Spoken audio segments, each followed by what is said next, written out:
On every Monday night at 7:30 p.m. Watch live on YouTube and make sure to subscribe. Sports on Tap's high school football coverage is presented by Raymond Felton State Farm. Have you compared insurance rates lately? Are you satisfied with your current insurance provider? If not, look no further than Ray Felton State Farm, a proud sponsor of Sports on Tap. For a free quote, call his office at 234-284-2996 or visit him online at rayfelton.com. ORT Productions. We shoot, we edit, you win. Visit our website at www.rrt-productions.com. For handmade quality leather products, check out Hand and Built Leather Goods. Check out their website, www.handbuiltleather.com. High school football coverage is presented by Raymond Felton State Farm.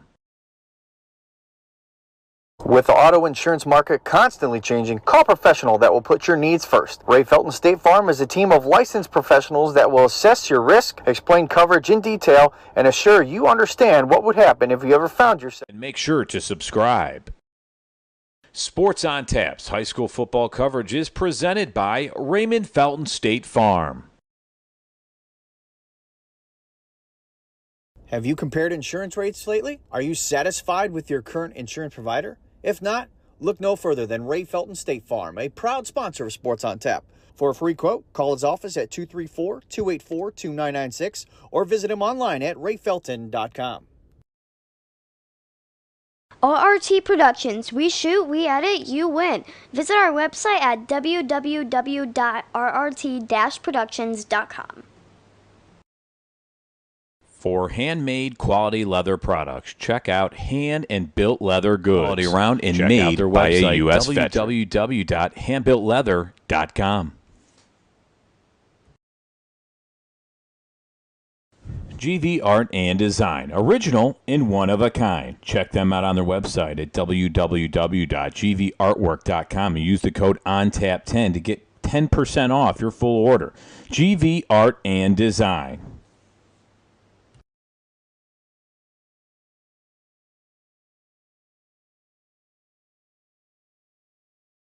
One of a kind.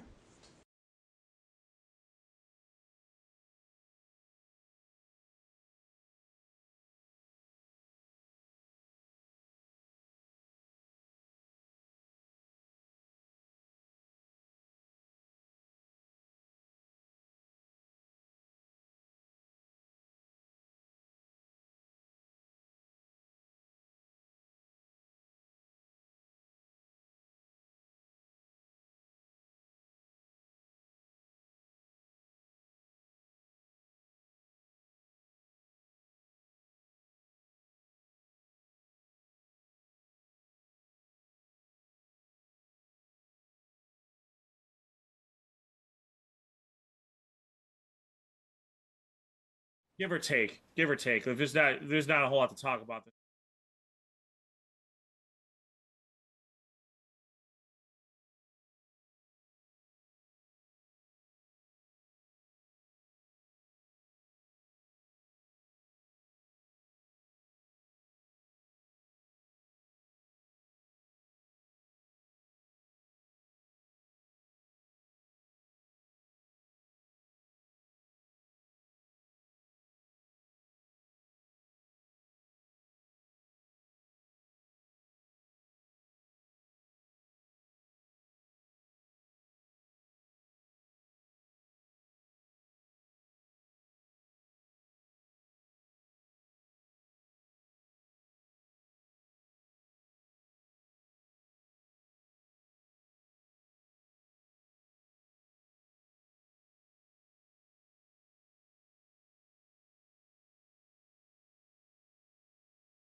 And welcome everybody to Sports on Tap. This is the Week 6 Sports on Tap High School Football Show presented by Ray Felton State Farm Insurance. You got to hear about his information and all of our sponsors GV Art and Design, RT Productions, and handmade built leather, handmade built leather built goods. Handmade leather. That's what you really want there. There we go. My name is Ed Dick, alongside Rob Troutman, Dr. Hoops himself, Noah Jacobson, our EVP of social media, Josh Jeffy, and Professor Hype himself, Sean Duffy. You are watching this live on our YouTube channel. Make sure you go to YouTube now, subscribe to our channel, and get those notifications when we are about to go live at Sports on Tap. Make sure you follow us on Twitter and X, Twitter/X at SOT Podcast. You can still vote for the Player of the Week contest, also presented by Ray Felton State Farm Insurance. We'll go over our nominees there in a little bit. Make sure you follow us on Facebook as well, Sports on Tap, on Threads at SOT_podcast. And, of course, our website is sportsontap.podcast.com.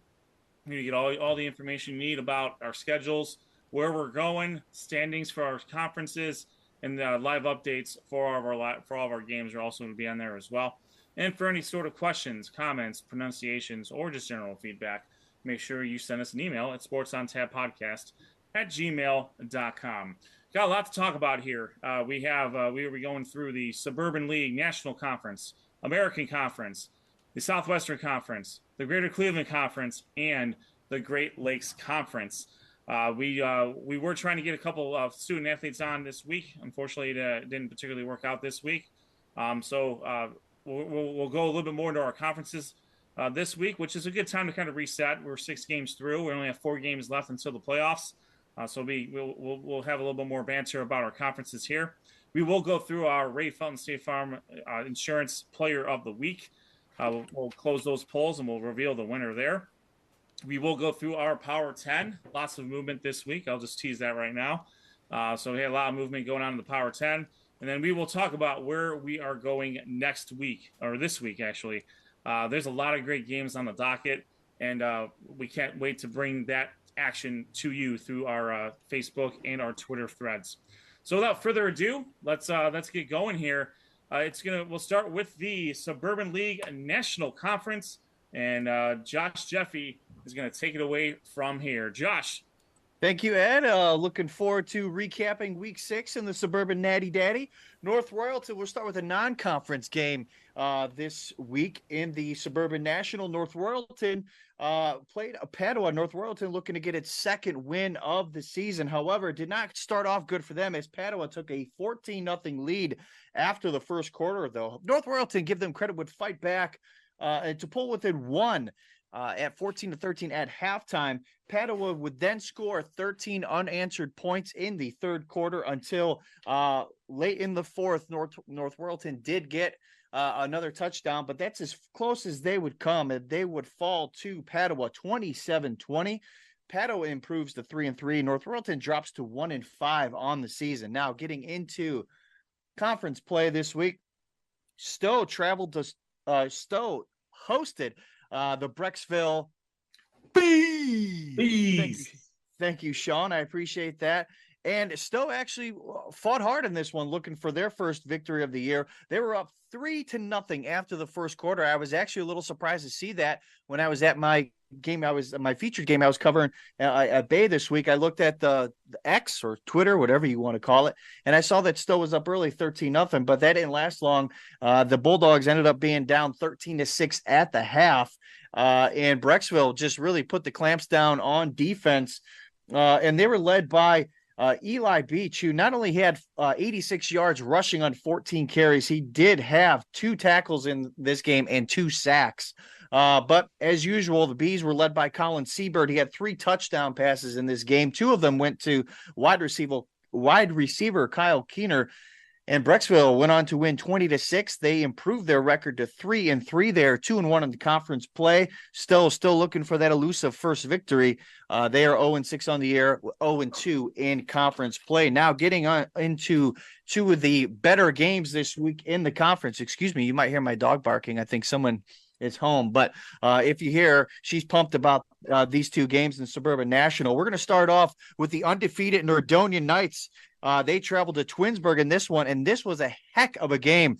Twinsburg came to play. They started the scoring with a Donovan Robertson 5-yard touchdown run. In the second, With the score 10-7 Twinsburg, the Tigers would get 2 scores from the arm of Joey Pollock, while Nordonia would get a rushing touchdowns from last week's guests, Rocco DiLorenzo and Ben Chesser, to make the score 24-21 Twinsburg at the half. After a field goal to tie the game, Nordonia would take its first lead of the game on another Ben Chesser rushing touchdown that made it 31-24 with 3 minutes left in the third quarter. Now, the score 38-24 in favor of Nordonia. Twinsburg and former guest Aiden Stadzinski scored on a 5-yard TD run. They did try, this was late in the fourth quarter, they did try for the onside kick. However, they could not recover it. And Nordonia squeaks by with a 38-31 victory over the Twinsburg Tigers. For Nordonia, Ben Chesser, 20-27 for 214 yards, 3 touchdowns in the air. He also added 38 rushing yards and 2 touchdowns on the ground. Rocco DiLorenzo with another workman-like performance, 22 attempts, 121 yards, and 1 touchdown. For Twinsburg, Jaden Dye had another TD reception. Give it up to Twinsburg. Even though they fall to 2-4 on the season and 0-3 in the conference, they are definitely a team to look out for as we continue on this year, and a team building for the future. Nordonia still stays undefeated, 6-0 overall, 2-0 in the conference. Now, this game was very interesting. Wadsworth traveled to Hudson, and this was, for the Grizzlies, really a tale of 2 halves. At the half, Hudson was up 13-0. They got touchdowns from Trey Sharp. That was a fumble return for a touchdown, and also a Peyton Nair 1-yard run. In the second half, though, it was all Wadsworth. Stat of the game here, Wadsworth running back Kyle Figueroa had -3 yards in the first half of the game. Second half of the game, he had totaled 96 yards, 2 touchdowns. Will Stack added a 3-yard touchdown run for the final score of the game. Now, for Wadsworth, the defense held Ian Ludwig to 15 yards in the second half. He still finished, however, with 31 carries, 108 yards, but give props to the defense for the Grizzlies. Some other stats in this game: Will Stack, quarterback for the Grizzlies, had 19 rushing attempts for 125 yards and a touchdown. He did have 153 rushing yards. For wide receiver, Gavin Madigan had 7 receptions for 57 yards. For Hudson, some key stats: Peyton Nair was 16 of 29 for 168 yards. He did have 32 yards on the ground, as well as a rushing touchdown. And sophomore wide receiver Nathan Judy for the Explorers had 5 receptions for 71 yards. Wadsworth with a big 19-13 victory improves to 5-1. They are still undefeated in the conference at 3-0. Hudson drops to 4-2, and they are 2-1 in the conference. So that wraps up the Suburban and Natty Daddy. Pretty interesting week. Some really good games. Really impressed with Twinsburg. Looking forward to see how they do. We'll talk about the schedule after Sean gives his recap of the Suburban American. So, Sean, I pass the torch to you, my friend. Well, thank you, Josh, and great breakdown of the Natty Daddy division. No, not working for you. Not working for you. I'm mad because I didn't figure it out first. I like it, and it's bugging me now. Well, but thank you, as always, for doing a great job covering the national conference. Moving on, as we always do, to the American Conference. We'll start out with Aurora heading to Cuyahoga Falls, and Aurora just keeps doing what Aurora does: rolling. They won 42-0 in Cuyahoga Falls. Greenman's Aurora's Tommy Tartabini had 2 touchdown receptions on the night. Greenman quarterback Brandon Lipens, 10 of 14, 150 yards and 2 touchdowns passing. Also kicked in a rushing touchdown. Ed, this one goes out to you. Kicker Don Trevisano tied the school record for points with 134 points in his career. Looking to break that next week when they take on who they take on. We'll get to that later on in the show. But Aurora improves to 5-1. They are undefeated in the South Suburban League American Conference. And I did it again, didn't I? And Cuyahoga Falls falls to 2-4 on the year. Kent Roosevelt, after getting 60 points dropped on them last week in Barberton, bounced back and got a gritty 28-21 victory over Copley. Roosevelt quarterback Jack Smith had a game, man, 193 yards passing, 2 touchdowns. Also had 133 yards rushing and a touchdown in this game. Copley's quarterback, not to be outdone in this, had 259 yards passing with 3 touchdowns and 180 yards rushing, no touchdowns. It was a quarterback game, and I looked at this game, and this game went back and forth for most of it. And unfortunately, for Copley, they're 0-6 on the season, still looking for that elusive first win. But you look at Kent Roosevelt, and we thought maybe the wheels would come off after that big blowout last week from Barberton. But don't look now, they're 4-2, and they're still alive and kicking in the playoff picture. My last game that I'm going to cover before I kick it over to Noah, who covered one of our games as a spotlight game, was a game that I was supposed to attend personally. I was supposed to go down to Revere to catch the Talmadge Revere game. Unfortunately, illness has precluded that, and I apologize to the faithful in Revere and Talmadge for not being out there and stalking the sidelines and getting in everyone's way. I'll have to make that up on the flip side. But to that end, Talmadge gets a huge 21-6 victory over Revere on the road. Quarterback Ryan Lovelace had 1 rushing touchdown, 1 passing touchdown for Talmadge. I'm telling you right now, this name I'm going to butcher. So just great effort. I could already see it. Already a great effort. Just buckle up and deal with it. Konstantin Dedarekis. Oh yeah. As best as I could figure it out, I want, if the Dedarekis family wants to call me and yell at me and tell me that I'm an idiot, it's care of Rob Troutman at sotpodcast@gmail.com. He'll take all the complaints. But he had a pick 6 in this game and a touchdown reception. Talmadge's Noah Robinson had, on the defensive side of the ball, had 4 sacks on the night, really stopping Zachy O, for our Player of the Week nominee from last week, keeping him from really being a factor all game. On the flip side, the only touchdown was scored by Luke Ferris, who had 1 rushing touchdown for the Minutemen. Talmadge improves to 2-4 in the year, whereas Revere falls to 3-3.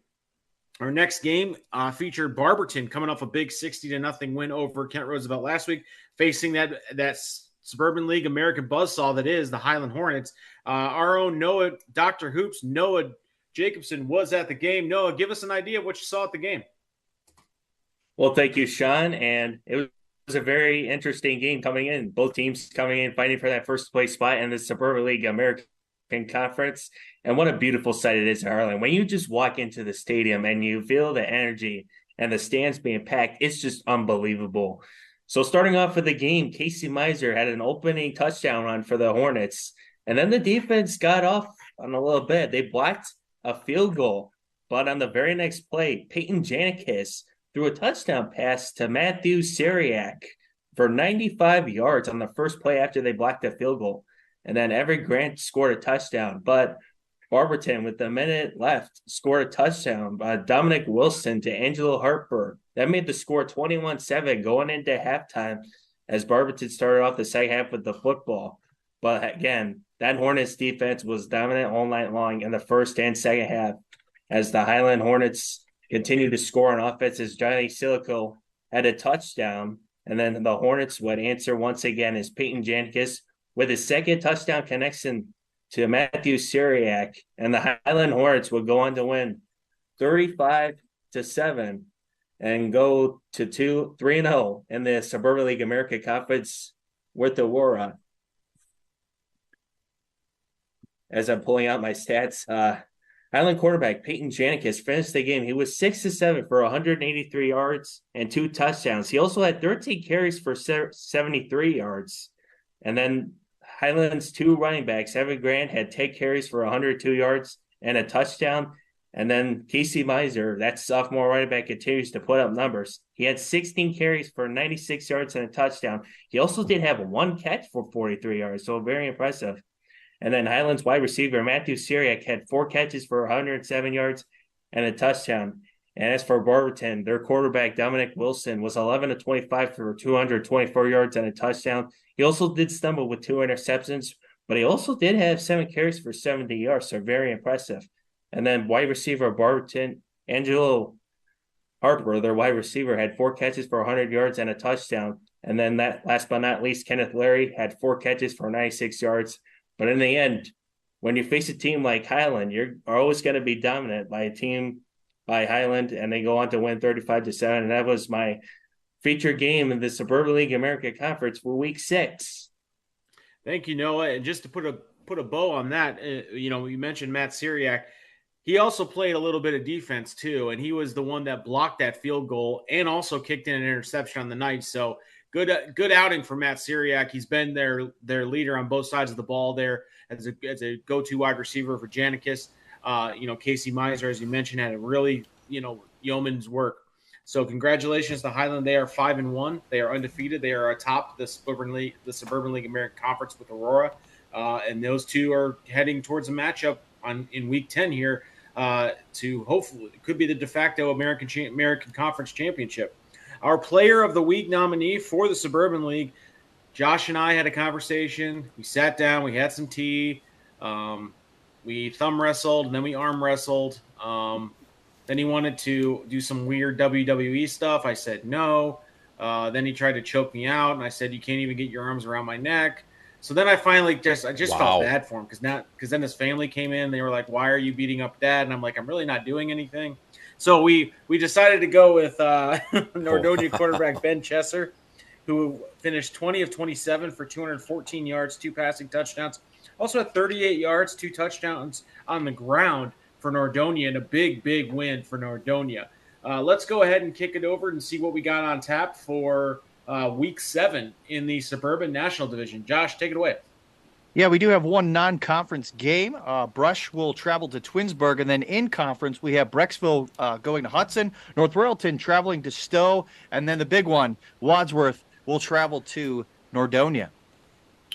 That's right, and those are great games. And in the American Conference, we have Aurora traveling to take on Talmadge. Copley traveling to Cuyahoga Falls. Revere will go in to take on Barberton, and Highland travel to take on Kent Roosevelt. Guys, that's all the news that's fit to print from the Suburban League. It was a good week, and we are heading. The cream is rising to the top, brother. It's rising to the top, brother, in both conferences. Wow. Certainly. Great job, all three of you guys, on the Suburban League recaps there. It's speaking specifically to the newly crowned Natty Daddy conference. There's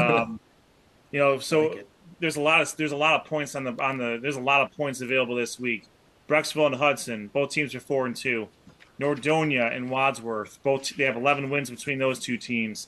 And the other games aren't anything to slouch at either, but I mean, Nordonia and Wadsworth is probably is going to be the preeminent game because both teams are so undefeated in conference play.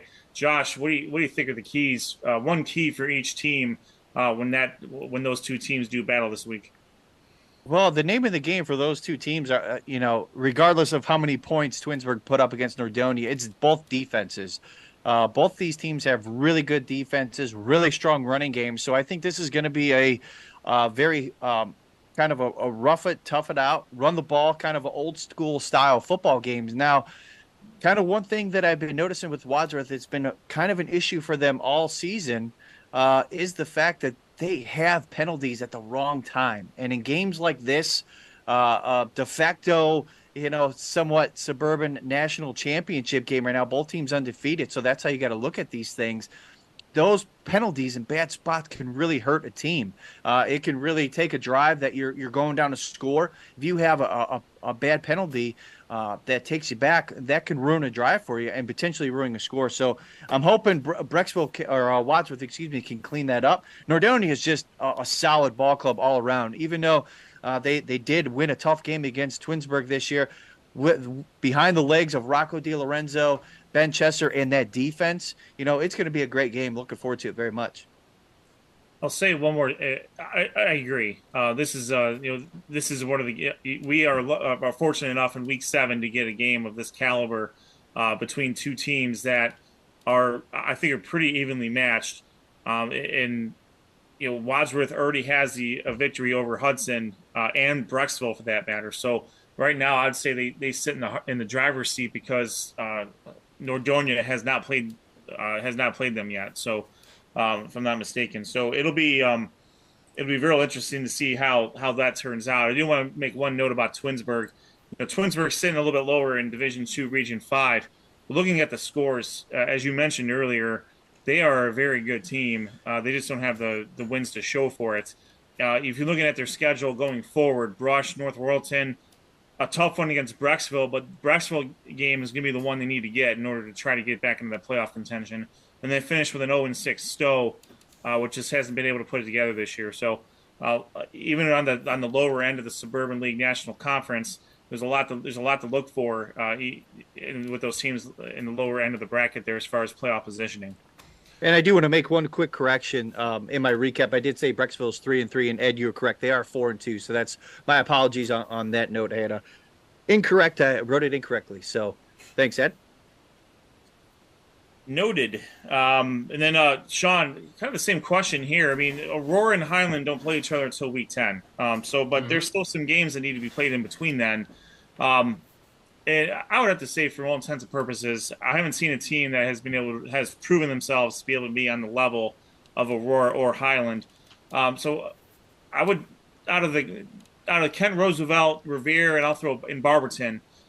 I'll probably throw Talmadge in there too. What one of those four teams do you think has the best chance to slide into that third spot, or even a second spot, provided they if something happens with Aurora and Highland?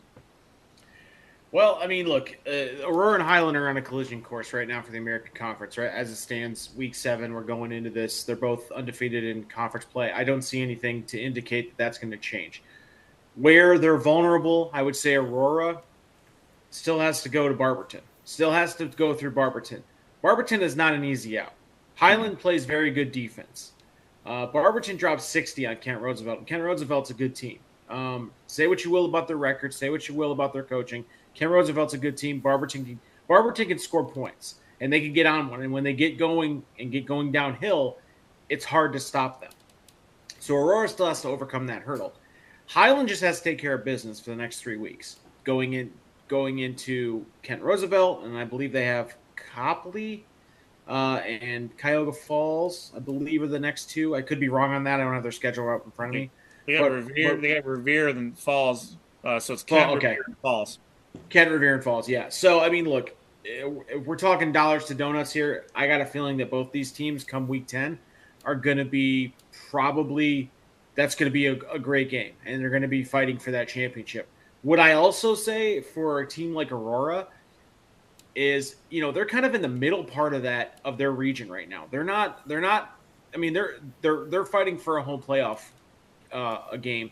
And I don't know necessarily, like, it's going to take maybe beating Highland because, you have Barberton there, but there's not a lot of great wins for them computerized coming until Highland and Barberton. And again, you have the ability, and we talked about this with Coach Mahalik on our show, which you can catch on our YouTube channel in our archives. If you're not subscribed, if you're not smashing it, if you're not telling people about this, then I don't know what to tell you. But Coach Mahalik said, look, our schedule sets up to where we need to be rounding into form towards the end of the year because we have those hitters coming up. We have Talmadge. We have, Barberton. We have all those teams that we have to take care of business against. And we'll see if it works out for them. I'm interested to see. But if I'm a betting man, which I don't bet on high school football because I'm not a degenerate, but I would say that probably come week 10, those two are fighting for that championship, and I think that's going to be a great game. I think Highland is hitting on all cylinders right now, and Aurora is rounding into form. I think they've solidified who their go-to people are. I think Brandon Lipens is really coming around for them. So yeah, I'm interested to see how that game plays out, but they got to take care of business. They got to make sure, and Barberton is a pitfall for Aurora right now. That's a rivalry game for them. It's Barberton will get up for that game. I don't know if that's at Aurora or if it's at Barberton. I believe it's at Barberton, if I'm not mistaken, because it was at Aurora last year. So, but yeah, I'm interested to see how that plays out. But that's the way the American usually comes down to. It's usually one or two teams, and it's been Highland and Aurora. But Barberton probably slots in at 3, and then I would put Kent Roosevelt and I'd probably put Revere at that that next tier. But I think Kent Roosevelt's on the come. But Revere, they got punched in the mouth last week, and they got to recover from it. And unfortunately, they got to go to Barberton to do it. Sean, I agree with you. I think Barberton slots in right behind Aurora and Highland. They've proven that they're a very good team, and they're tough to play. I mean, the Highland score notwithstanding, and the Wadsworth score. I mean, they played some heavyweights that they've lost to. So the teams that they've been able to handle, they've handled, and we'll see if Aurora can be the catalyst for their own playoff run here in week 9. So great work on the Suburban League, as always, with Josh and Sean, with a little help from Noah. All right, let's shift over to Rob Troutman and the Southwestern Conference. He's got 3 games, and he's also got the game that he was at, as well as one of our SOT feature games of the week, which you can follow live on our Twitter handle at SOT Podcast. Rob, take it away. All right, thanks, Ed. Week 6 in the Southwestern Conference, and the big game in the conference, which was a little bit of a surprise, was Amherst traveling to Avon Lake. And Amherst took the lead early in this game with a Cole Norris touchdown run. He also threw a 14-yard touchdown to Jason Kraft. Avon Lake trailed in this one in the first quarter, but they ended up leading at half 20-13 thanks to touchdowns by running back Jake Bova and also running back Wade Nelson and wide receiver Derek McCrum. In the third quarter, though, Amherst quarterback Cole Norris, he would throw a 58-yard touchdown pass to wide receiver Eli Solak, and that's one of his favorite targets, and we've seen that connection a lot this year. That was the only score going into in the third quarter, rather. Nobody scored other than Amherst, and the game was tied heading into the fourth quarter in this one. Avon Lake, though, they would score twice in the fourth quarter. Derek McCrum scored with 4:41 left in the game to give the Shoremen a 32-20 advantage in this one. Amherst, they would score in the final minute with a Cole Norris throwing to Jonathan Williams, but Avon Lake held on and escaped in this game with a 32-27 win. With the loss, Amherst falls to 3-3. Avon Lake improves to 5-1. But great job by Amherst going into a really hostile environment in Avon Lake and pushing to the limit there. Amherst much improved this year. Coach Soames doing a great job trying to get that program turned around. Again, they fall 32-27 in Avon Lake. Olmsted Falls, they travel to one of the toughest places to play, Avon. The Eagles coming in undefeated, and they would stay undefeated. Avon continuing to dominate in the SWC. They traded field goals early on in this game before the SWC State Farm Player of the Week nominee, Avon quarterback Nolan Good. He broke the tie getting into the end zone in this one. The running back for Avon, Derek Neckar, also would score. And quarterback Nolan Good, he would score his 4th touchdown in the second quarter of this game. He also would have 131 yards passing and a touchdown. He rushed for another 105 and 5 touchdowns, and he didn't even know he scored 5 touchdowns. It said and go to the Chronicle Telegram. They do a great job with some of these stories and getting players' reactions and coaches as well, so shout out to them. But Nolan Good ran to the sideline, and the players and coaches had to tell him that was his 5th touchdown. He didn't even know he had 5 touchdowns. But into the third quarter, Avon led 38-10, and they would roll in this one 52-10. Olmsted Falls hung close in the first half, and it seems like teams can hang around with Avon in the first half, but they go into the locker room, make changes, and come out on fire. Avon 6-0 as they are still undefeated. Olmsted Falls falls to 4-2. North Ridgeville traveling to Elyria, and the Rangers, they're coming off a tough loss against the Eagles of Avon as they also, and I don't know if I mentioned this last week, they did lose their sophomore starting quarterback Cole Miller. He has a leg injury and was unable to start in this one again. The Rangers, they came out, though, and they played tough. His quarterback, Brendan Watchorn, he did play and start 11 games last season at quarterback. He came into this one, and Elyria, they forced an interception early. It was Adrian Williams with the interception, and they would score first on a 33-yard field goal. So Elyria actually took the lead, and it was senior kicker Tim Rader with the field goal. The Rangers, though, they led at half 7-3, so a low-scoring game, and it seems like all these games for Elyria, the Pioneers hang tough early in the first half and they wear down a little bit in the second. But Rangers running back Zach Barnhart and Charlie Steinmetz, who we had on the show earlier this year, combined for 5 touchdowns and 286 total yards in this game.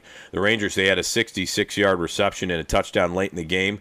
There was a pretty important score in this one because Illyria's Lauren Anderson Oliver took a short pass from quarterback Stephen Gilbert, who had to fill in at quarterback as one of their quarterbacks quit the team later in the week here. Stephen Gilbert, 50 yards for a touchdown. It was 21-11 after a 2-point conversion, so Elyria still hanging around. But again, Charlie Steinmetz would score, and the lead eventually was 28-7 at one point in this game before Elyria would cut it to a little bit closer. North Ridgeville, though, they get back in the win column, and they do win in this one, 35-11. Again, Elyria tried to get closer than 21-11, but just couldn't get there as they fall. Again, 35-11, Elyria 0-6. North Ridgeville improves to 5-1 and gets back in the win column there. Now, my featured game of the week for Week 6 was Midview traveling to Berea Mid-Park. Both teams were 2-3 coming into this one, and the Titans, they've really had a tough schedule to start this season, but it's really paying off. You could tell because in the last 2 games they've outscored their opponents 90-0, and their offense seems to be clicking on all cylinders. As the Titans started scoring with Noah Silva, the running back, with a 45-yard touchdown run. They went for 2 and got it, and that really set the tone in this game because after the first quarter it was 10-0 thanks to a Titan safety. So it was still close after one quarter. Then in the second quarter, Noah Silva, the running back, again would score, this time from 29 yards out. Before the half, Berea Mid-Park, they didn't really want to take a chance, and what a call by Coach Hunick. Again, close.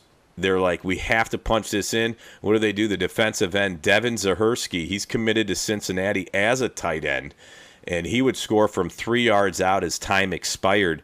The Titans led 23-0 at half. In the second half, more Titans as Zahersky would score again. This time, it was 4th and 1, and it was a long back pinned up in Titans territory. He would take it to the house, and backup quarterback Vincent Weaver for the Titans also would score. Berea Mid-Park, they would dominate in this game, 37-0. And Noah Silva ended up with 129 yards and 2 touchdowns on 11 carries.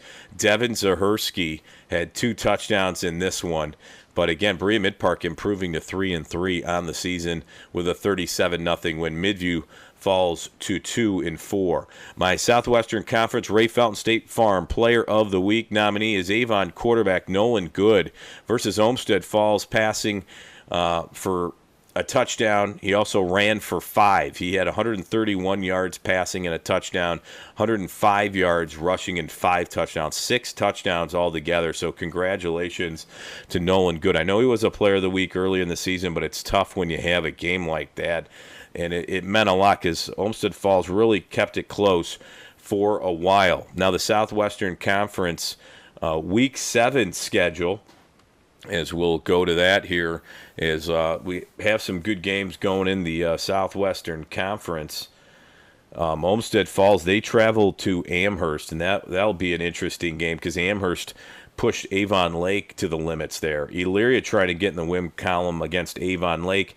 Avon and Berea Mid-Park, keep an eye on that game because Berea Mid-Park seems to be clicking on all cylinders right now. Can they handle a tough Eagles team? And Midview and North Ridgeview should be another. Every year that game, no matter the records, always comes down to the fourth quarter. So let's see how that game turns out. But Coach Hunick very happy, but knows now he's focused on Avon, and I think he was getting an early start on his prep for Avon. Talking to him after the game, but a very happy Titans team as they're really starting to click offensively. And give credit to the defense. I mean, 2 shutouts. They're very athletic, and they cover sideline to sideline. So let's see how they do against that Avon offense that seems to be putting up monster points.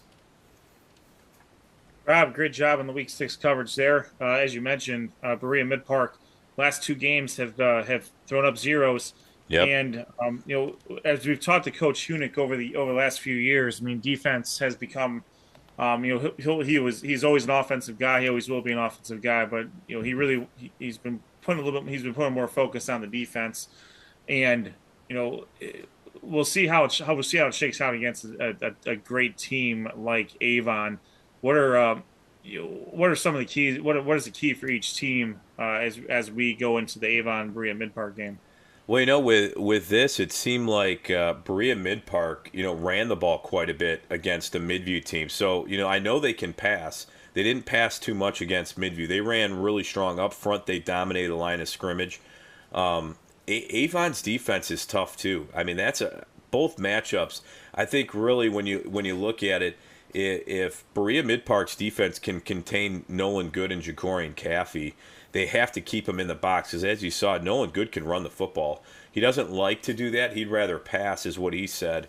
But if he has to run, he will run. And Jacorian Caffey, with an offensive line, you got to really control the line of scrimmage. I will say, Berea Mid-Park, they have some big boys. Devin Zahersky is a monster. He's going to Cincinnati for a reason, and there's a few other guys on that D line of Berea Mid-Park that's tough. I mean, they're gonna have a good matchup against that Avon offensive line. I'm looking to see in the trenches who's going to dominate there. But Avon likes to pass. The corners of Berea Mid-Park have to be ready for that and really minimize those big plays, I think, for Berea Mid-Park's defense. But Avon has to do the same thing. If they can stop the run and force Berea Mid-Park to win with the pass, Avon Lake did that, and I think Berea Mid-Park struggled a little bit. So let's see what they do there defensively.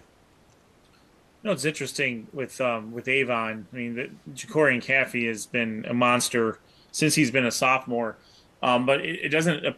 Coach Elder hasn't really deployed him in a situation where he has to carry the ball 20, 25, or 30 times to win a game. Not because he doesn't really have to. So you wonder if a team can finally take away Nolan Good. At what point will Coach Elder pivot and just say, "All right, you're our Division I dude. It's time to roll"? Well, that's a great point. I mean, you really don't think about it. I mean, Caffey runs for over 100 yards, but he's not giving you 200 to 300 plus yards. Like some of these guys, and like you said, he doesn't necessarily have to. They have so many weapons on offense. They spread the ball out really nicely, and they don't rely on Caffey. So I think they're trying to take a little bit of pressure off of him.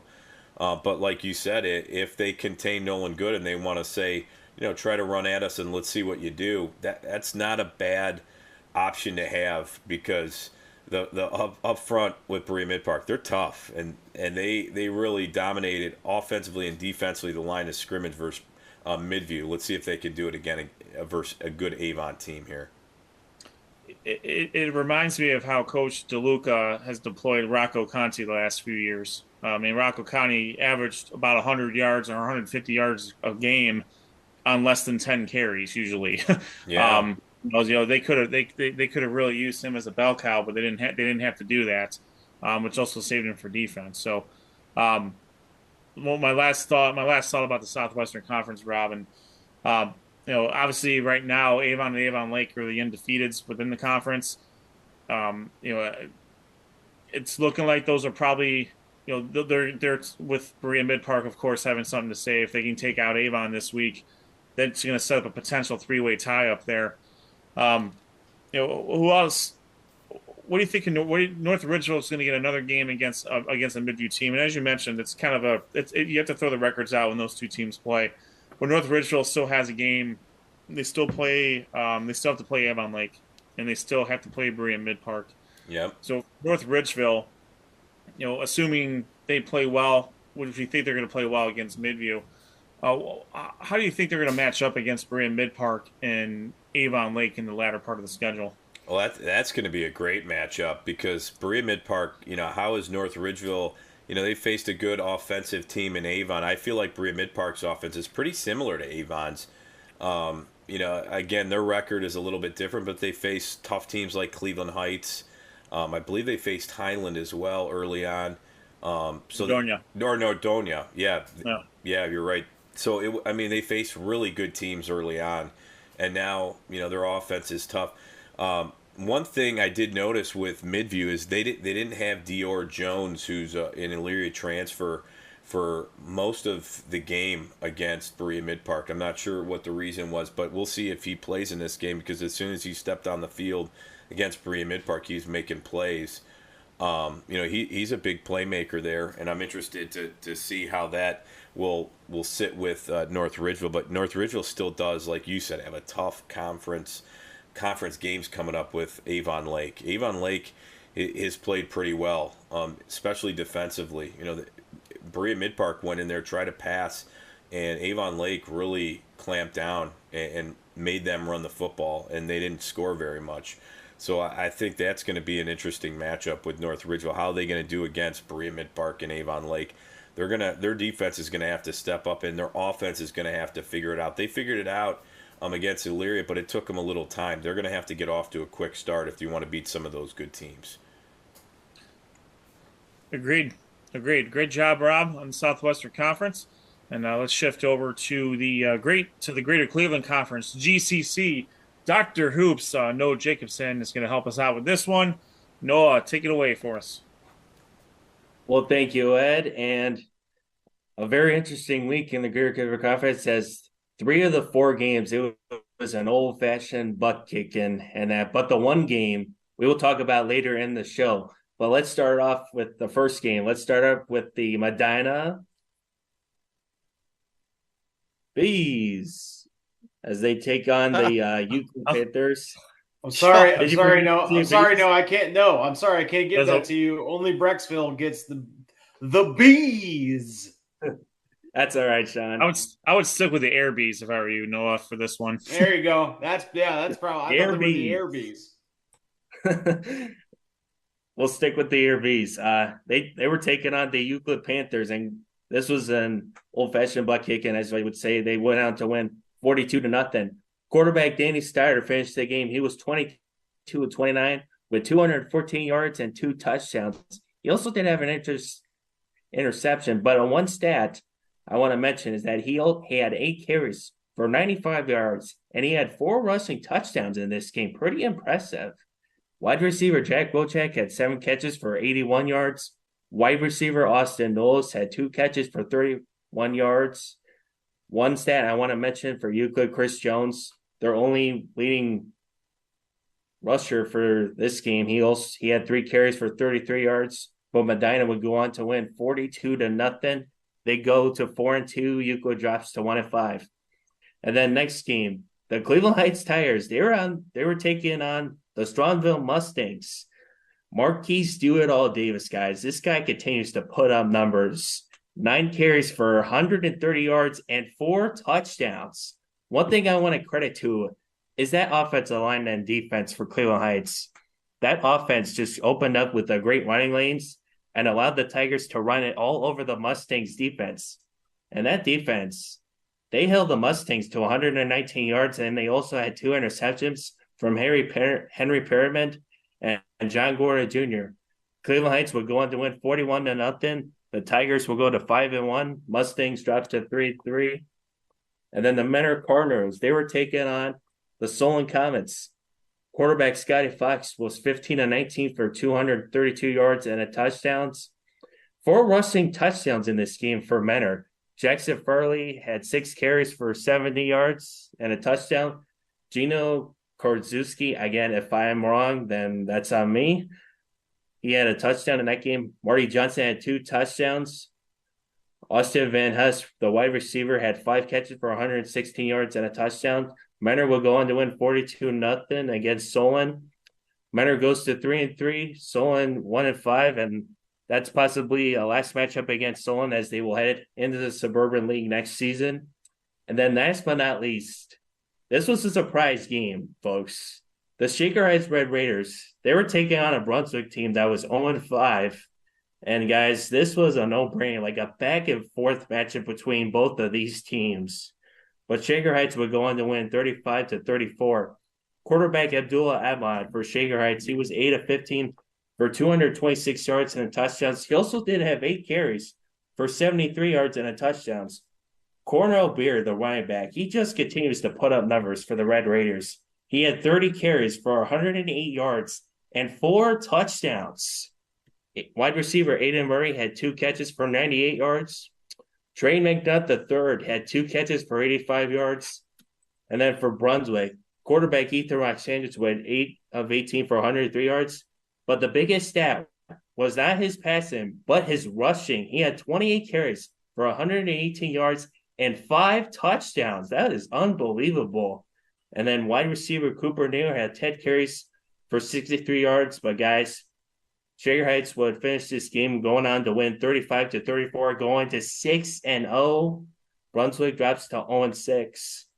And then moving forward with our schedule for Week 7 in the Greater Cleveland Conference, Brunswick is going to be taking on Euclid. Cleveland Heights will be taking on Solon. Medina will be taking on Strongsville. And Shaker Heights will be taking on Menor. And that is the Week 6 recap of the Greater Cleveland Conference and Week 7 schedule of the Greater Cleveland Conference. Nice work. Hey, Ed, can I get a question in for my friend Noah here? So Noah, we all know that you know the Medina football team in and out, and I was curious. Danny Stoddard putting up great numbers as usual, but one thing that he's been doing a lot of is actually putting up big rushing numbers. It seems like lately, and even this year, his rushing capability has really excelled a lot to make that a weapon. In your opinion, how has that affected them in adding that sector of the game, especially for Danny Stoddard, into his game? I think it's affected him pretty well, Josh. That offensive line has just been pretty well, and that doing so good for him so far this season. Not a whole lot of passing stats for him so far this year, but more rushing in that. And I feel like with that offensive line, if it continues to build the next 3 weeks, I think they'll be fine running the ball. Even though they're a more passing attack, I think they could do a little bit more rushing in that offense. Yeah, I think I wonder if that's just an adjustment by Larry Laird and the offensive staff, where they've gone 5 wide for so long that defenses are finally starting to catch up. Now they got to add another wrinkle to it. So it's just that constant adjusting. Go here, go there, and Medina has once again done a great job of doing that on the offensive end. With let's get back to the Brunswick and Shaker Heights game. We had talked about this last week, Noah, that this game was going to be a good game. The records don't necessarily indicate how close the game it was. I mean, obviously on paper, Shaker Heights is 5-0 going into Brunswick, which is 0-5.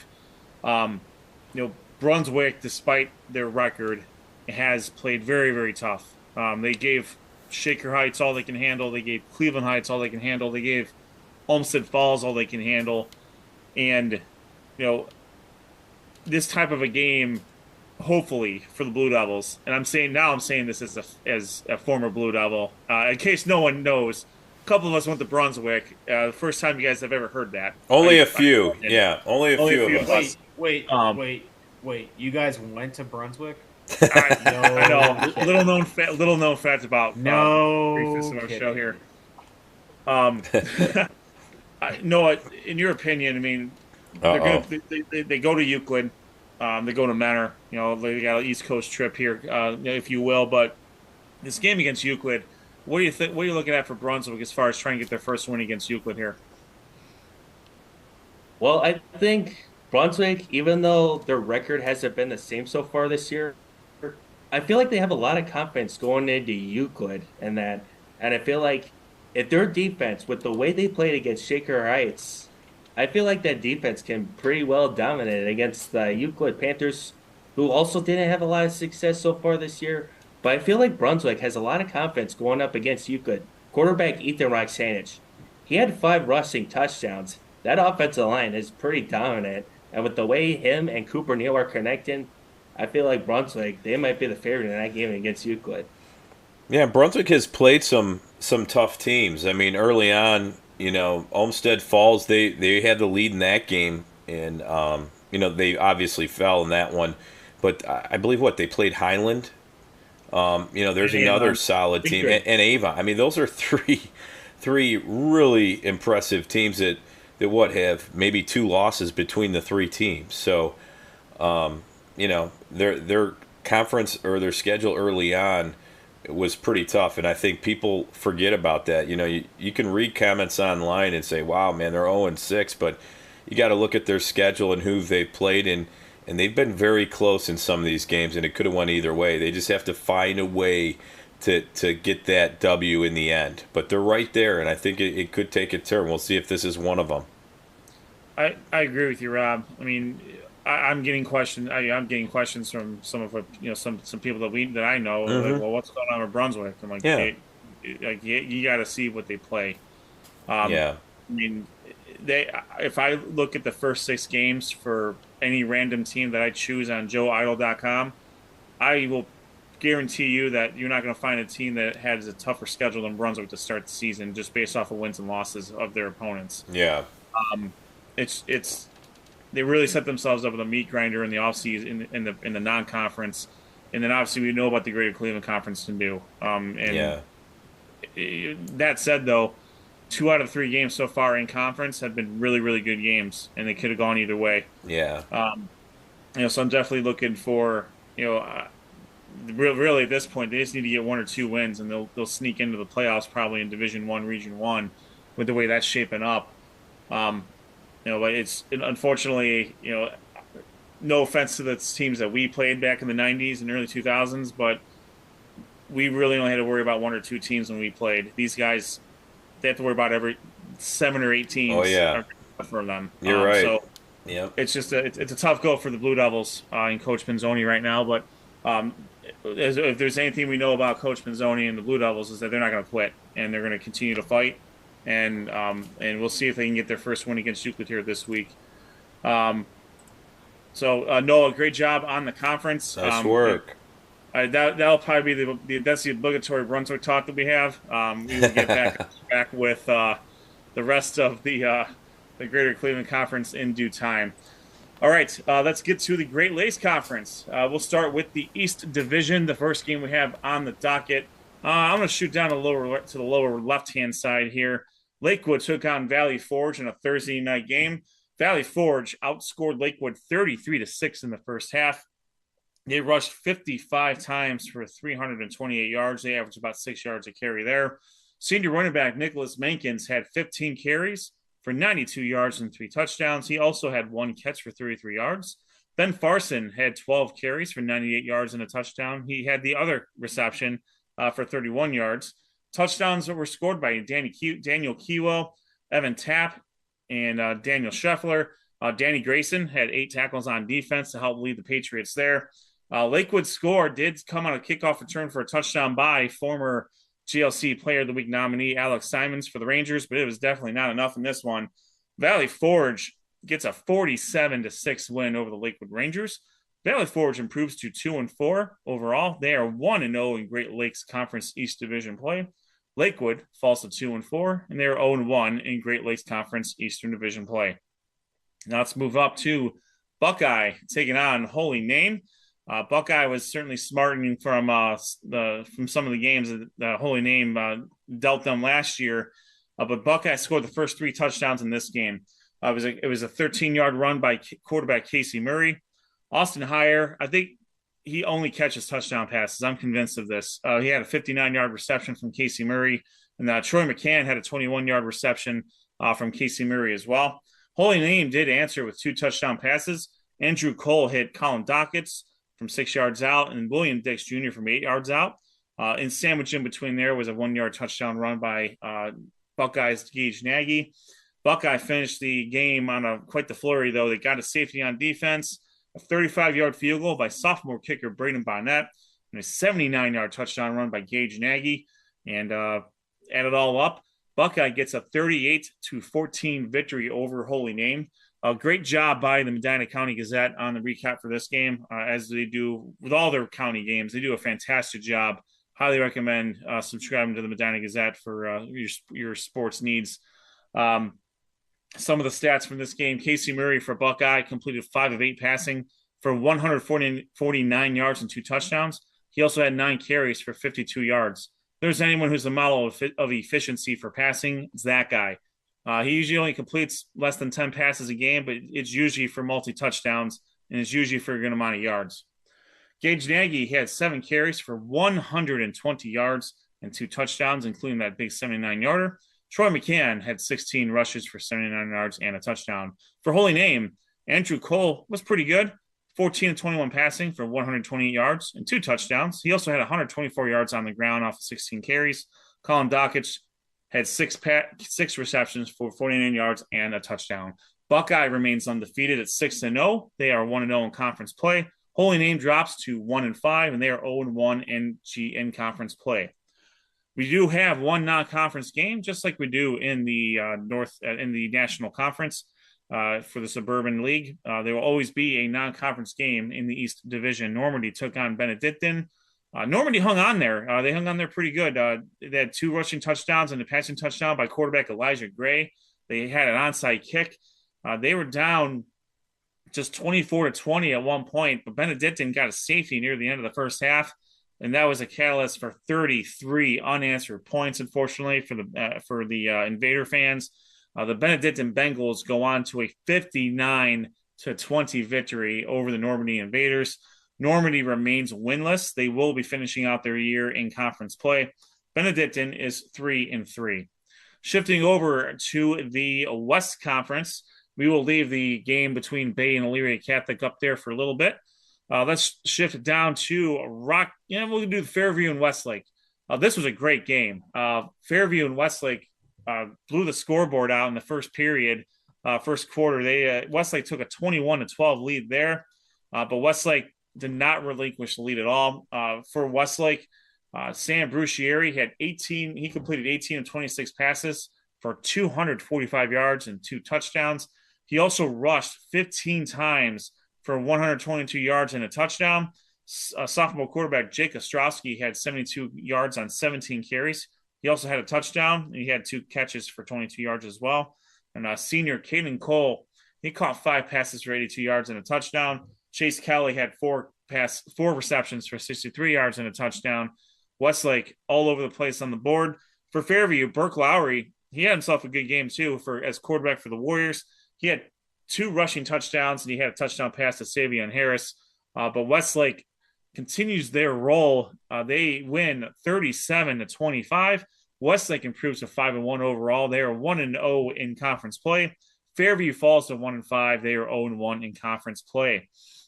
Rocky River took on North Olmsted, and a game was played. That's about the best we can describe this one here. Quarterback Julian Patty was a monster, as he has been the entire season. He had 24 32 passes for 314 yards and 5 touchdown passes. 3 of those went to Ryan Ricchetti from receiver Ryan Ricchetti. He had 8 catches for 123 yards. He also had 5 tackles and 2 passes defensed on the defensive side. Oren Grieve had 5 catches for 89 yards and a touchdown. And Nick DeSalvo, again, the old hat here, 10 carries for 94 yards and a touchdown. Kind of the same thing we talked about with Ja'Cory and Caffey. If they needed Nick DeSalvo to run the ball 20 times, he could probably average 200 yards a game. But he doesn't have to do that because Julian Patty and Ryan Ricchetti and Oren Grieve and company can certainly take the load off of his back. Rocky River with a 40-3 victory over North Olmsted. Rocky River moves to 5-1 overall, 1-0 in conference play. North Olmsted falls to 0-6. They are 0-1 in conference play. I will talk about. Let me reveal my Great Lakes Conference Player of the Week nominee for the Ray Felton State Farm Player of the Week contest. It will be quarterback from Rocky River, Julian Patty. 24 32 passes for 314 yards and 5 touchdowns. That was a self-fulfilling prophecy on his part. I promised that he would get the Player of the Week. He has played so well that he he did not give me much of a choice on this one. So now our one of the Great Lakes Conference version of the SOT featured game of the week featured our own Josh Jeffy. He went out to go check out Elyria Catholic and Bay Village. Josh, take that one away. Yeah, thanks, Ed. It was homecoming night for the Bay Rockets, and first time ever going out there. Lovely stadium, great environment. Had a nice parade going before the game. Fire trucks, police cars. All in all, a great effort.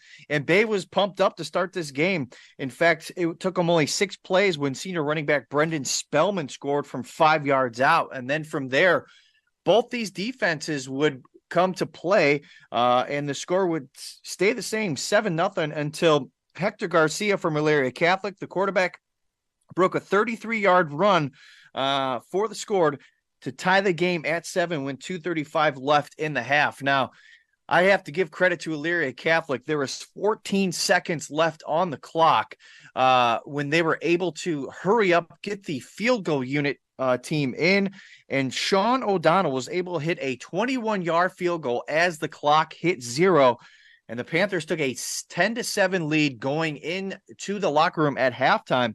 They had all the momentum in the world, but coming out in the second half, it was all Bay and the running game. In fact, I vividly remember them only passing 2 times in this second half, and they were led by sophomore running back Rocco Ereditario. I hope I said that right. I tried my best effort. Brendan Spellman, thank you. Brendan Spellman actually got hurt earlier in the game, so Rocco had to take over, and he took over with a vengeance, totaling 20 carries in this game for 103 yards and 2 touchdowns. Late in the game, Bay would add a safety to make the score 23-10, and that would be the final score. Now, give some props to the Elyria Catholic defense. They had to deal with running backs galore in this game, but Graydon Rollins had 12 tackles in this game, 5 tackles for losses, and Timmy Phillips also added 11 tackles for the Panthers defense. He had 3 tackles for losses, but it just was not enough for the Panthers as Bay improves to 5-1. They are 1-0 in the conference. Elyria Catholic drops to 2-4. They suffered their first conference defeat. It was a really great game, really good atmosphere. Bay's going to be a tough team. And like I said, great stadium, great atmosphere, and it had a taste of playoff football due to the weather. We had that North Lake breeze. It was a little chilly, but it was a perfect night for high school football. Josh, great job. Thanks for coming out to the Great Lakes Conference world and covering one of the better games of the week too, no less. I agree with you about Bay Village, and I'll get to that here in a minute. Those 2 teams are very good. Elyria Catholic doesn't have the record to show it, but they're going to be a tough out for the rest of the year, no doubt. Let's get to the Week 7 schedule for the Great Lakes Conference. It's going to be Buckeye traveling to Lakewood. Normandy is going to take on Holy Name in a battle of Parma schools there. And Valley Forge is going to go non-conference style. They're going to go to University School to take on the Preppers. That game will be played on Saturday night. In the West Conference, or in the Western Division, Bay is going to take on Fairview. North Olmsted is going to travel to Elyria Catholic. And Westlake is going to take on Rocky River. And in the Western, I'll say one thing about both conferences here, both divisions, since the West is on the screen. So right now you have Bay, Westlake, and Rocky River are all 5-1, and they are all undefeated in conference play. So we're really going to start to see, as Sean mentioned earlier, the cream rising to the top in the West Division because there's a lot of parity going on there. I would slot right now. I would slot Rocky River, Bay, and Westlake probably in that order at the moment, and mostly based off of the strength of the wins and how they're winning. I think Rocky River, Julian Patty has just been a complete machine, and that includes the game they lost against Sandusky Perkins. Bay they have a tough loss to University School. Very balanced attack there, as Josh got to see. Westlake has found themselves on the winning end of the ledger, and that's really all that matters. But if I'm going to compare the 3, Westlake and Rocky River, we're going to see what Westlake's made of here when they take on Rocky River this week. In the East Division, I don't think there's any doubt. It's Buckeye. and everybody else, and I think that's by a really wide margin. I think the only way Buckeye loses is if they get bored, and I don't think that's going to happen with Coach Dennison. And I'm not saying that to try to offend the other teams, but you just got to look. I'm just looking at the numbers, and Buckeye is an absolute monster right now, and the other teams are just trying to play catch up to them. So, unfortunately, we don't have a Great Lakes Conference Championship game anymore like we did the last few years, because I would love to see who would come out of the West to take on Buckeye. Yeah. But there's some playoff positioning that needs to be done in the Eastern Conference or Eastern Division. Valley Forge and Lakewood would be in the playoffs right now if the season ended today. So it's going to be up to them to beat the other teams in their conference, do what they can against Buckeye, and see if they can get themselves into their respective playoff brackets. So that is what we got for the Great Lakes Conference as well. So great job all of us. Great job. Good effort for our week. Great effort. And what we're doing for week 7. So we're going to step away for a few seconds here, get a word from our sponsors. When we come back, are we ready to reveal the winner of the Player of the Week contest, Josh? Yeah. All right, let's do the Ray Felton State Farm Player of the Week contest, and then we'll go with the Power 10, and then we will go. We'll talk about where we're going next week to wrap up the show. So stick with us for a few seconds and hear a word from all our great. Sports on Tap's high school football coverage is on every Monday night at 7:30 p.m. Watch live on YouTube and make sure to subscribe. Sports on Tap's high school football coverage is presented by Raymond Felton State Farm. With the auto insurance market constantly changing, call a professional that will put your needs first. Ray Felton State Farm is a team of licensed professionals that will assess your risk, explain coverage in detail, and assure you understand what would happen if you ever found yourself in a claim situation. You can visit rayfelton.com or call their office at 234-284-2996 for a free quote on your home, auto, renters, and life insurance needs. Whether you're hosting a corporate event, wedding, conference, concert, or any other special gathering, our comprehensive range of services will exceed your expectations and elevate your event to new heights. RRT Productions. We shoot, we edit, you win. Visit our website at www.rrt-productions.com. Hand-and-built leather goods. Leather goods built for life. Made by hand in the USA, all goods are made with veg-tanned leather. Some of the best quality around and made by a U.S. veteran. Check out their website, www.handbuiltleather.com. GV Art and Design is a creative boutique specializing in original artwork, design, and apparel. With 4 locations in Lakewood, Avon, Willoughby, and Kent, you can visit their store and check out their collections including Cleveland sports teams, Ohio colleges, and much more. Use the code ONTAP10 for 10% off your order. GV Art and Design, original and one of a kind.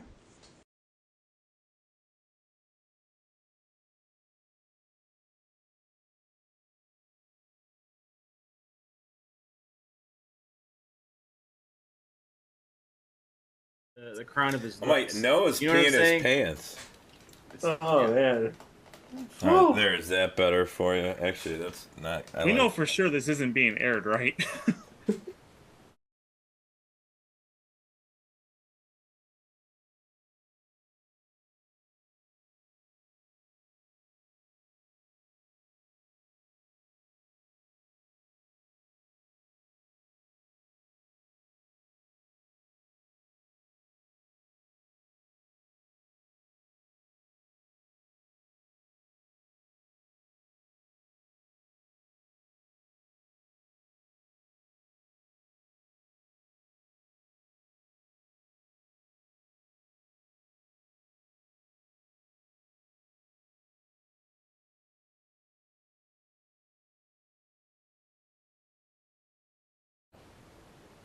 Hey, welcome back to Sports on Tap. This is the high school football show presented by Ray Felton State Farm Insurance. You get to hear all of his information just on our nice read there. And we're going to talk more about Ray Felton State Farm Insurance. Let's move on to the Player of the Week poll, also brought to you by Ray Felton State Farm Insurance. This is on our Twitter handle at SOT Podcast. The polls just closed, I believe, and the nominees for Week 6 were Marquise Davis from Cleveland Heights, representing the Greater Cleveland Conference; Ben Chesser from Nordonia, representing the Suburban League; Nolan Good from Avon, representing the Southwestern Conference; and Julian Patty from Rocky River, representing the Great Lakes Conference. And let's find out who won. Let's put the poll up there, and Josh, why don't you take it from here? Are we putting the poll up there? Who's putting the poll up? Well, I have it up right now.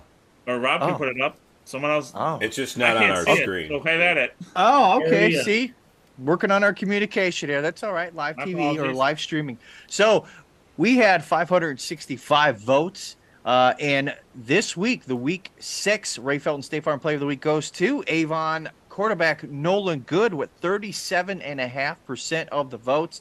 It was close from Ben Chesser of Nordonia. He had 32.4%. Julian Patty and then Marquise Davis rounds out the votes. So thanks, everyone, for voting. Thank you, Ray Felton State Farm. Yes, we do say a lot, but he is our title sponsor. He's supported us a lot, and he supports all of our local athletes. So congratulations to Nolan Good on his great performance and obviously a great team win. Let's see who's going to be in there for Week 7. Our poll is going to be up on Sunday for Week 7, and it'll run all the way through until our show here on Monday night. And too, if people out there have players and they have the accurate stats, I mean, they could send them to us at SOT Podcast, and it's something we can consider.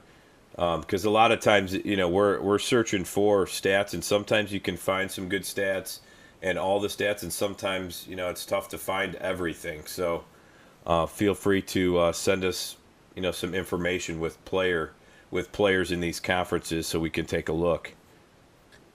Very good. Congratulations to Nolan Good. He is the Week 6 Ray Felton State Farm Insurance Player of the Week. So congratulations to Nolan and Avon as well.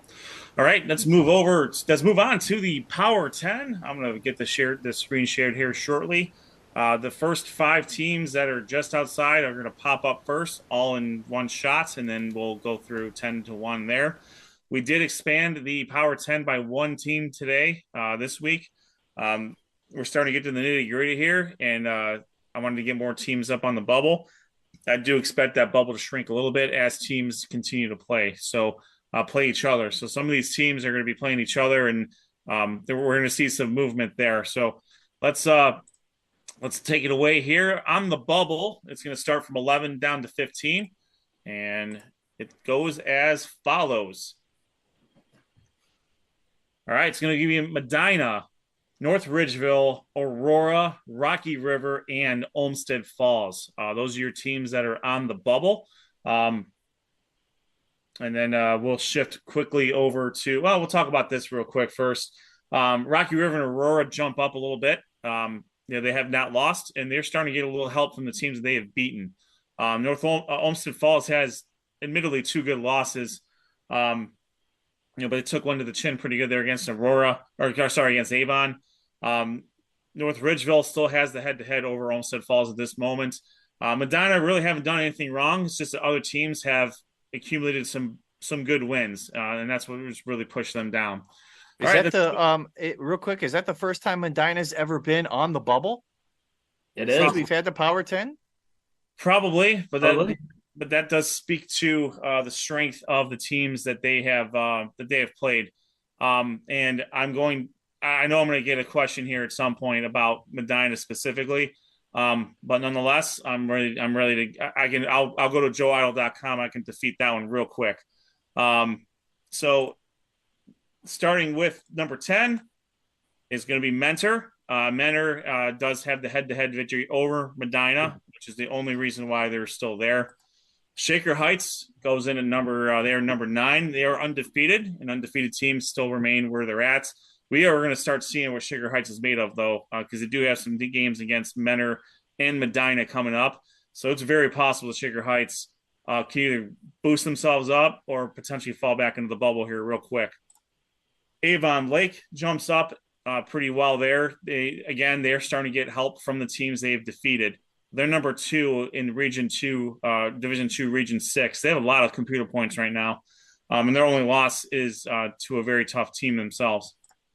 Buckeye is 6-0, and again, they're running away and hiding with the Great Lakes Conference crown right now, and they are also starting to get some help from the teams they defeated. Highland falls one, and it's not because of anything they did. They just happen to they're continuing on. Hudson remains above Highland due to the head-to-head win there. Still a good team, but those two teams are pretty close as far as Joe Idle points are concerned, if I remember correctly. Wadsworth makes the huge jump because they have a major win in beating Hudson. They did lose to Medina. I certainly recognize that. But Wadsworth's defeated opponents have really helped them out. They're number 2. I believe they're number 2 right now in Division 1, Region 1. They're number 2 in the big school region here. And for that, they deserve to be recognized. They are going to have a battle against number 3, Nordonia, though, and that could lead to some more movement here. Nordonia has not lost yet. They had a very tough game against Twinsburg, but the rest of their schedule has done pretty well for themselves. And the top 2 teams haven't changed, and I'm not sure how often that might change. Avon, I think, is unequivocally, until they play Cleveland Heights, they're number 1. Cleveland Heights, very, very good team as well. And they do have the victory over Hudson right now. So that's why they stay at number 2. But that is what we have for the Power 10. So Wadsworth makes the biggest jump. I believe they're number 10 last week, but defeating a very good program in Hudson and getting some help from some of the teams they've already defeated certainly has given them the jump up.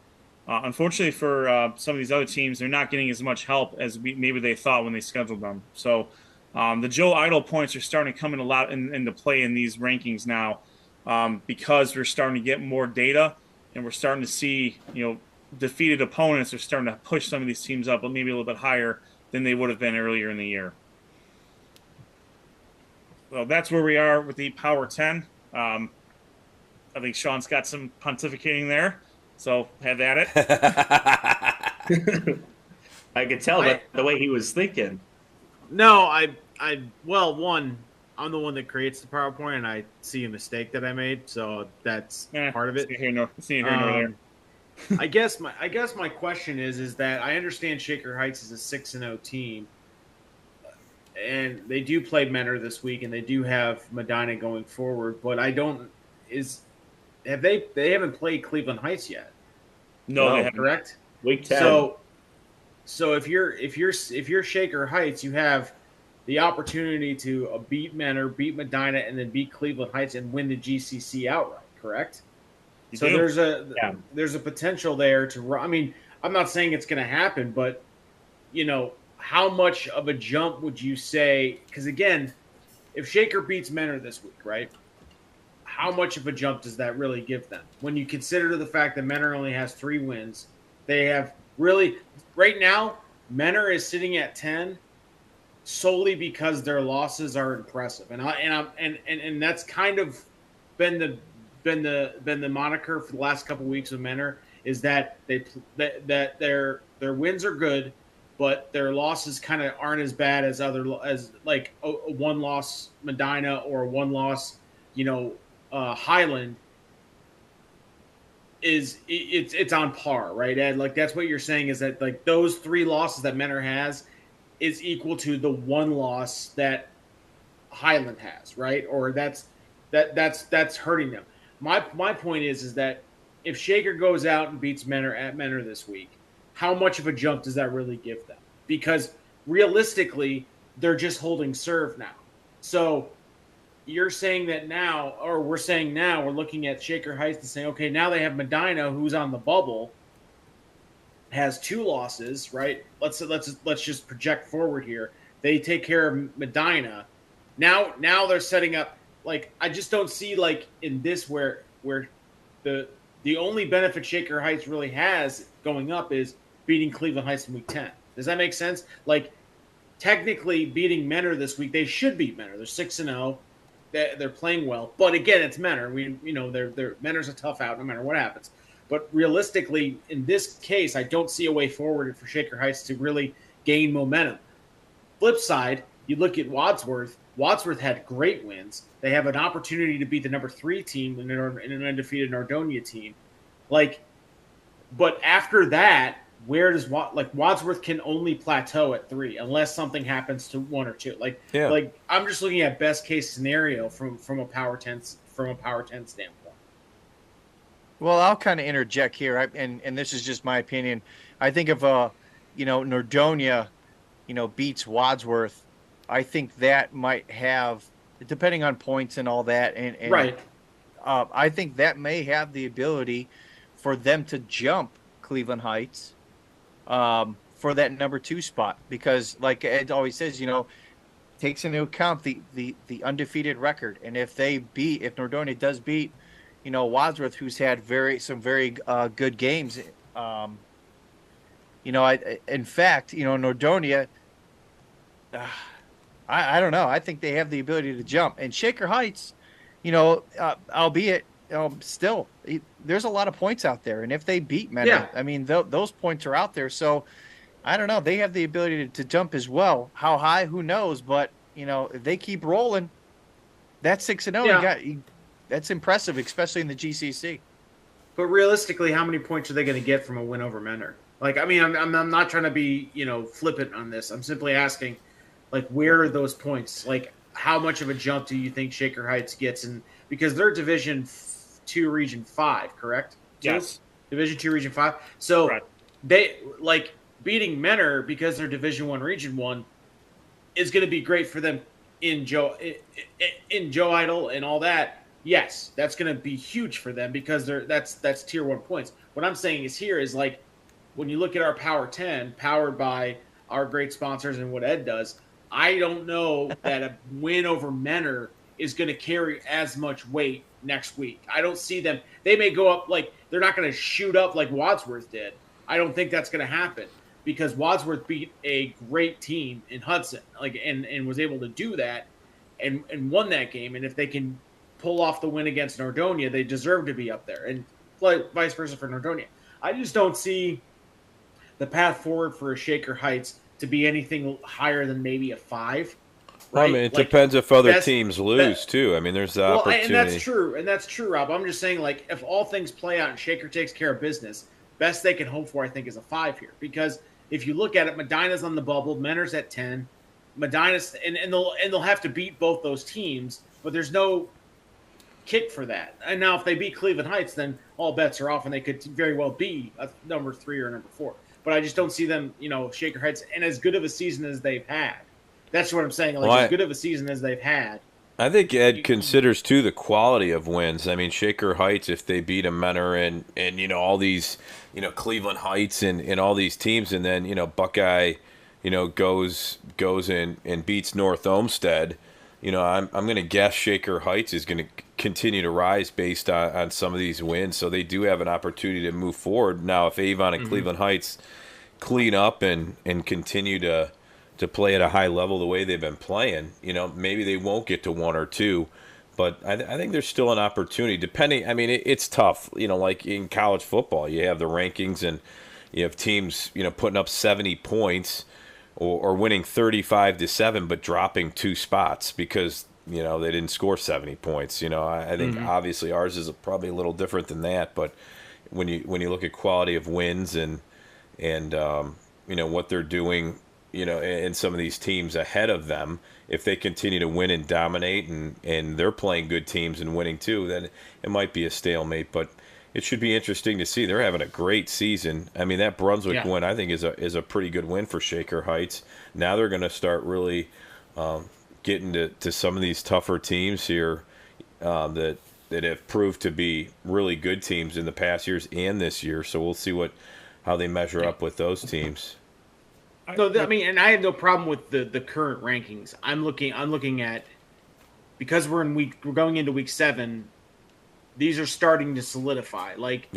There's not a lot of opportunity left for anyone on the bubble to really make a run here, with the exception maybe Aurora, because they have that opportunity against Highland. But Shaker Heights, when you look at their schedule, they have it all laid out in front of them. and they could be, number 9 with a bullet right now if they can take care of business next week, in week 8 against Medina and then against Cleveland Heights. I mean, they could conceivably win the freaking GCC in these next 3 weeks, and that's saying something because I don't think anybody going into the season saw Shaker Heights as a realistic option.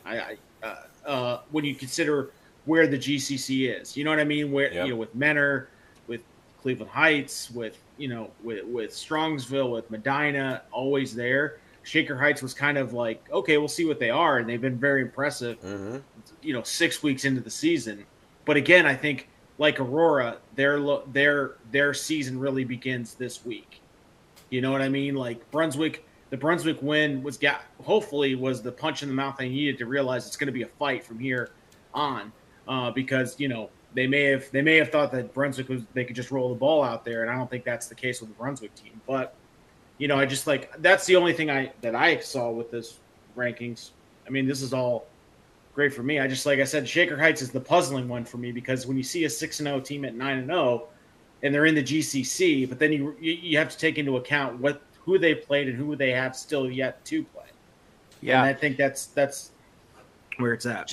Just looking at just to kind of put in perspective to kind of add to Sean's point, the combined record of Shaker Heights opponents up until this point is 6-30. So now they're getting into these final 4 games are really going to be a test for them to prove their worth. How they stack up with their first year being back in the GCC. It is. I think you're right, Sean. There is a lot in front of Shaker Heights. Menor is going to would be their best win, and it really wouldn't be close because Menor's beaten some good teams, and the more teams, wins beget other wins. Right. Strongsville's no slouch either. They get Strongsville after Menor, and then you get Medina. Medina is already going to have played Cleveland Heights by the time they play Shaker Heights. So Medina could have more points at stake if they beat Cleveland Heights, which will obviously take Cleveland Heights down would take Cleveland Heights down a little bit, and Medina would jump back up into the top 10 most likely with a victory over Cleveland Heights. But then Cleveland Heights is still on the board for Shaker Heights later in the next game. So Shaker Heights has a lot of points ahead of them, and unfortunately for them, as Josh pointed out, they don't have a lot of points. They don't have a lot of teams helping them out. That's and once you beat a team, you can't control that. Yeah, I think Buckeye is going to plateau kind of where they're at right now because they don't have a whole lot of points available within their conference because the teams just haven't been winning. So they're going to rely a lot on their out-of-conference wins. They do have a game against Gilmore Academy out of conference that could give them some points, and that can help them out a little bit. But I don't really, quite honestly, I don't see Buckeye moving up that much higher based off of who these other teams are. Obviously, Nordonia and Hudson still have to do battle. Wadsworth and Nordonia are going at it. So those teams are going to kind of take each other down at some point.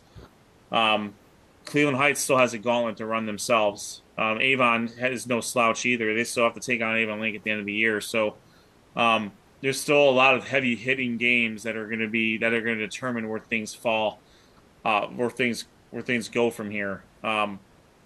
And with the Southwestern Conference kind of having a renaissance right now with some of these teams that have defeated their non-conference opponents, those wins are going to help out whoever beats them within the conference. So it's very fluid. And who's to say that some of the teams that are on their bubble right now, they can find themselves into the top 10 with some victories.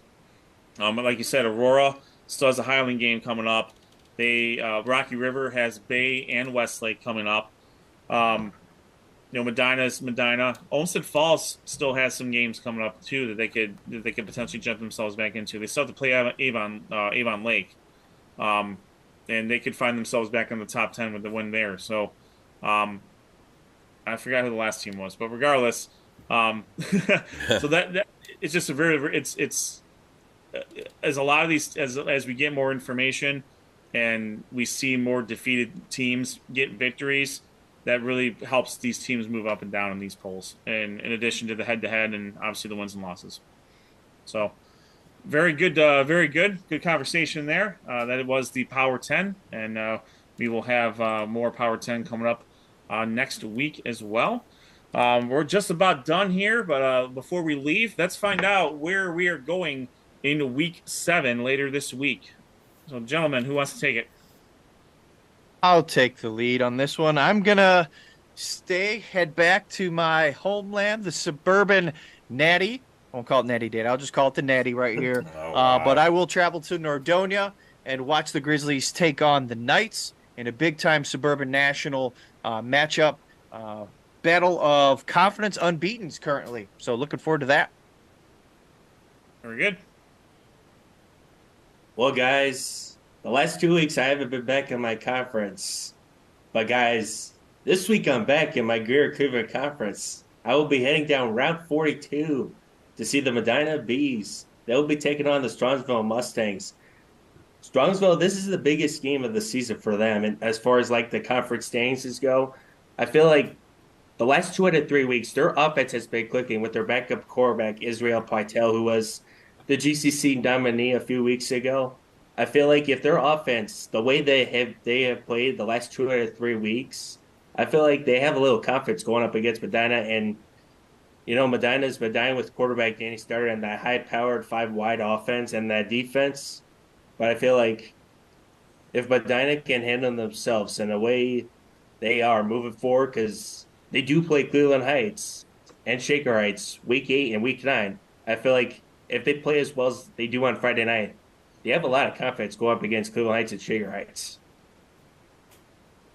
Very good.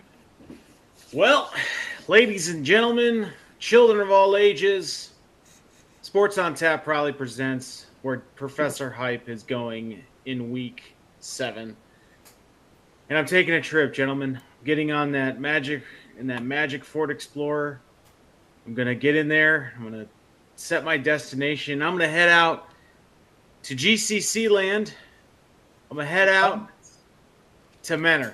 I'm going to go to Menor, gentlemen, because I want to see the Shaker Heights team. We've talked about them. They're 6-0. We had a lively debate regarding the Power 10. But I want to see what happens when the rubber meets the proverbial road in Menor. And I got to believe it's going to be a good game. I'm really looking forward to this. Now, the question is, how are you going to know what happens on Friday nights? And I say to you, you got to be following us on X. You got to be following us on Instagram. You better be liking, subscribing, telling your friend, telling your mom, telling your dad, telling your aunt, your uncle, telling your neighbor, your mailman to subscribe to Sports on Tap podcast, because not only are you getting live tweeting, and I'm going to call it tweeting until I'm told not to, of our spotlight games. We're talking myself and Menor. We're talking Josh covered the Nordonia Wadsworth game. We're talking Noah down Route 42. Hopefully he doesn't get lost. Please don't get lost, Noah. We don't have enough people to send out to save you. We're going to be at these games. We're going to be live tweeting videos. I write a little something on the website. Guys, we are where you need to be when you're talking about high school football Week 7. There is no other alternative. You're not going to get this kind of coverage from Fox or from NBC or from whoever. They gave you 15 minutes and all they do is run scores. We're in depth, baby. We're walking the sidelines. Josh almost got ran over by a couple of guys on his video. Noah, he's taking snaps back there. Rob's calling it. Rob's running in plays. I got news for you. Rob's trying to be a coach. He's trying to run in plays. I try to do it all. Pretty sure there's a reason we don't send these guys to Brunswick, because they have, as Josh just had, he had his helmet on. Now he's in winter. Now it's winter. Years. It's winter time at Josh's Now house. he's in his winter gear. It's got to be cold. But I'm telling you what. If you want to have the absolute best coverage, if you want to have top tier videos, if you want to have any kind of engagement with us, you got to follow us on our socials. You got to be sending us emails at sportsontap@gmail.com. You got to follow us at sportsontappodcast.com. you got to follow our great sponsors, Ray Felton. You need insurance? Get insurance from Ray Felton. GV Artwork and Design. You want a shirt? Use our code ONTAP10. You want something made out of leather? You better go to Hand Built Leather. I'm telling you right now, Hand Built Leather. They got everything you need. Guys, the holidays are coming up. And I'm forgetting one other very important sponsor that's near and dear to my heart, and that's RRT Productions, because they've been shooting, they've been editing, and the world's been winning. And I don't understand why you're not that make them your first call, whether you got a graduation, a student council meeting, you want to just have your kid put on some sort of YouTube video. I'm sure RRT Productions can get a crew out there and shoot it. It'll be great. I'm telling you, there's no discerning that. But it all comes back to this. Sports on Tap podcast is the place to be for football. And guess what? We're almost to hockey. That's right. We're talking hockey. We're coming in October, which means the ice is starting to freeze, baby. The cream, is rising to the top. And Josh, I love that helmet. You bet I would dare you to wear that helmet this week. And Sean, 1 point. Sorry, Rob. No, go ahead. John, I wanted to point one thing out in the game that you're covering in Shaker Heights and Menor. Shaker Heights has an opportunity to go into the JTO and beat Menor for the first time since 2004 in a game that was 35-28. And you never know. This could come out as an overtime game with the way these offenses been playing. We know Menor has a little bit of an up and down season so far. Mm-hmm. But the way, if these two offenses can come together in the defense, this could be a pretty interesting game. And Shaker Heights, this may be the biggest test. I mean, I know you got Cleveland Heights and Medina, but this is their first big test against a team that has dominated in this conference for the past 2-3 decades. I feel like Shaker Heights may be the underdogs in this game. You never know. With the way how they did the first 6 weeks, they're the underdogs in this game. Oh, Ed's Dr. brain. Hoops, the Professor Hyde for the Red Raiders. Wow. Ed's brain's trying to figure this out. Can you all just answer me one question? What in the absolute hell is JTO? The Jerome T. Osborne Stadium in Menor, Ohio. Well, then my apologies. I wasn't aware. I've been calling it Menor Stadium for... Oh, boy. You could call it Menor Stadium. Personally, I told Coach Gray, I think I might have mentioned this to Coach Gray, so I don't feel bad mentioning this again. I couldn't think of that's mostly because Brunswick can't beat Menor most years, except for 2 years ago. The name just irks me.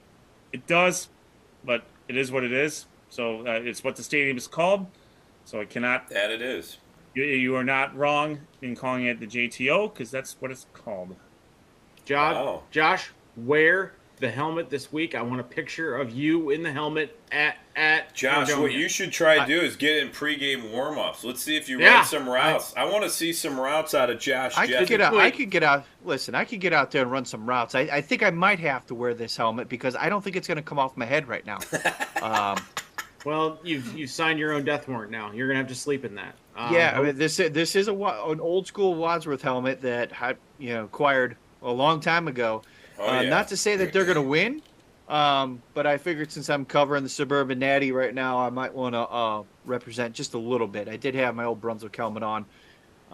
Surprised you got that one off. This is why you guys aren't allowed to cover Brunswick games, because I'm very concerned that all of you will try to get on that field at some point and blow a knee or a back out, and we can't have that, guys. I need you all working, semi-healthy.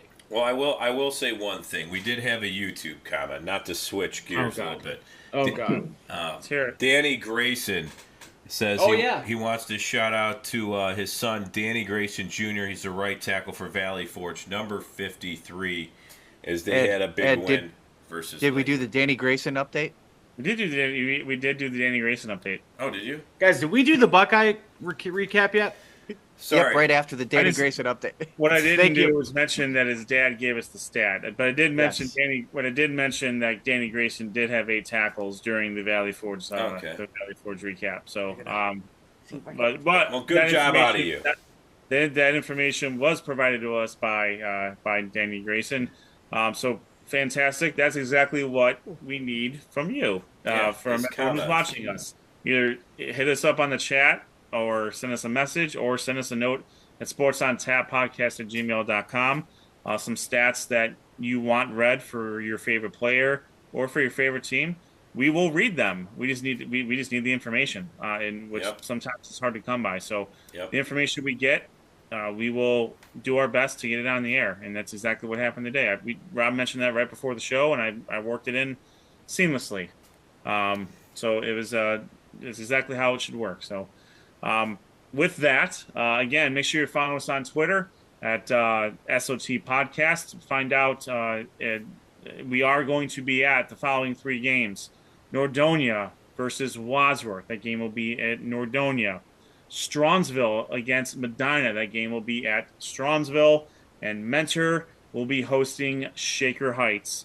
That in the Jerome T. Osborne Stadium, which is the actual proper name for it. I refuse to call it by its nickname. With that, we appreciate you watching us again. This is the Sports on Tap High School Football Show presented by Ray Felton State Farm Insurance. Make sure you check out our website, sportsontapodcast.com. You will find more. You will find information about the standings and the schedules that are going to be forthcoming. You see us on Facebook.